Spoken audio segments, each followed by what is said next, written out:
From the Heart by Ellen G. White, April 22, The Lord's Vineyard. There was a certain landowner who planted a vineyard and set a hedge about it.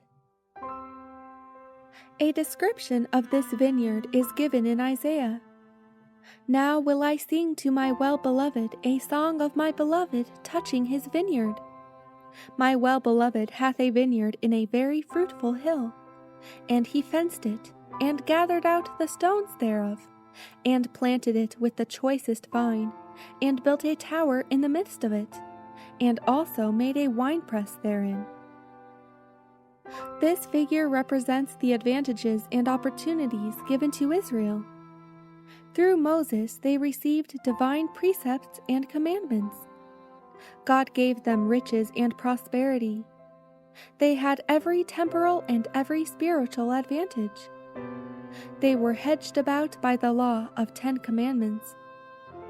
This was what distinguished Israel from every other nation on the face of the earth.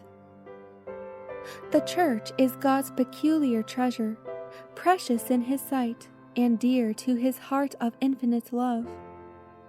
The householder made every provision that the vineyard should receive the best of attention.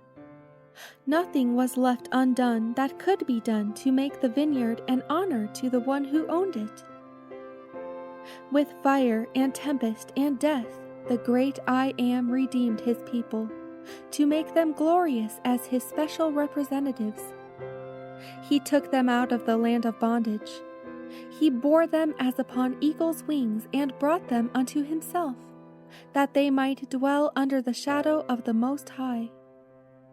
Christ was the invisible leader of the children of Israel in their wilderness wanderings.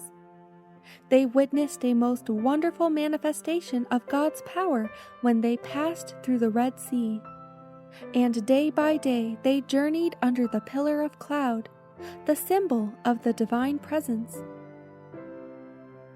With such a leader, with such manifestations of His greatness and power, the children of Israel should have been inspired with faith and courage to go forward. Only 2 of those who crossed the Red Sea lived to go over into the Promised Land. We need to beware lest we suffer the same fate as did ancient Israel.